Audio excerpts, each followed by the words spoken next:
तो स्टूडेंट पहला टाइप लेते हैं void या empty रिलेशन। क्या होता है, कहता है a relation R on a set A is called void or empty set if no element of A is related to any element of A। सुनो बच्चों, एक इंपॉर्टेंट बात तो ये है कि यहाँ a relation on set A, जब भी ऐसे बोलता है ना a relation on set A, तो आप तुरंत समझ जाया करिए कि यहाँ दूसरा सेट नहीं है, पहला सेट भी A ही है और दूसरा सेट भी A ही है, यानी कि यहाँ पे जो रिलेशन होगा is the subset of A cross A होगा, दूसरा सेट यही होगा जब ऑन ए बोलता है, ऑन सेट ए।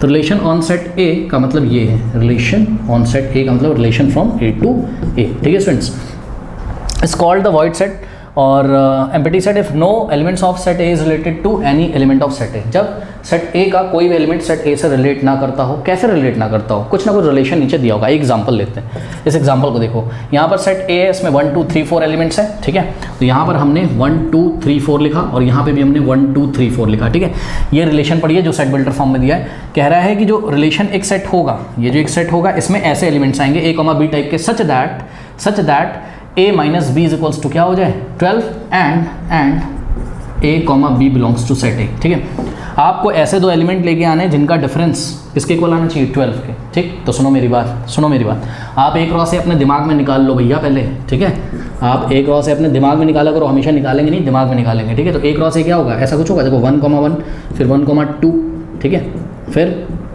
1,3, ठीक है, फिर 1,4, ठीक है, फिर 1,4 तक। ठीक, और क्या होगा इसमें 2,2, 2,3 और 3,3, 3,4, इस तरीके से बहुत सारे एलिमेंट होंगे।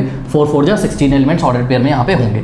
अब ध्यान से चेक करो बच्चों, मैंने आपको बताया था क्या कि R is the subset of A cross A. ठीक, तो यहाँ से आप कोई भी ऐसे एलिमेंट नहीं निकाल सकते हैं, यहाँ से आप ऐसे कोई भी ऑर्डर्ड पेयर वाले एलिमेंट बाहर नहीं निकाल सकते हैं जो इस रिलेशन को सेटिस्फाई करते हो। ध्यान से चेक करिए भैया, कोई भी ऑर्डर्ड पेयर ले लो, 1,1 लो, ठीक, 1,1 लो, ठीक, तो ये रहा ए और ये रहा बी। भैया a minus B is not equals to 12, क्यों, 1 - 1 0 होता है, 0 इज नॉट इक्वल्स टू 12। कुछ भी ले लो यार, 4,4 यहाँ कहीं आ रहा होगा। ठीक है, तो 4,4 ले लो।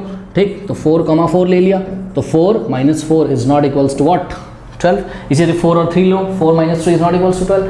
यानी कि आप यहाँ से कोई भी ऐसा ऑर्डर्ड पेयर नहीं निकाल सकते हो जिससे निकाल कर आप एक ऐसा रिलेशन बनाओ जो इसको सेटिस्फाई करे। ठीक है, तो क्लियरली आर जो होगा वो कैसा आएगा, एक नल सेट आएगा भैया, इसमें तो कोई एलिमेंट ही नहीं होगा।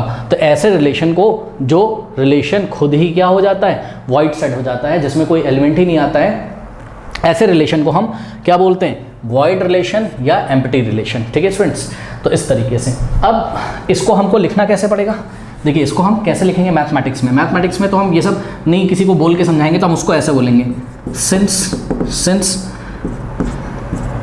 Since no a comma B belongs to the set R, मतलब ये जो रिलेशन वाला सेट था, कोई भी a कॉमा बी R को बिलोंग नहीं करता है, for all a comma B belongs to, ये फॉर ऑल का साइन है। ठीक है, for all a comma B belongs to set A, मतलब जितने भी a कॉमा बी, जितने भी ए और बी जो भी एलिमेंट्स हैं वो सेट ए में आते हैं, उसके लिए कोई भी ऐसा ऑर्डर्ड पेयर नहीं है जो इस रिलेशन को सेटिस्फाई करता है, तो यहाँ नॉट लगा देंगे। A comma B does not belongs to relation, hence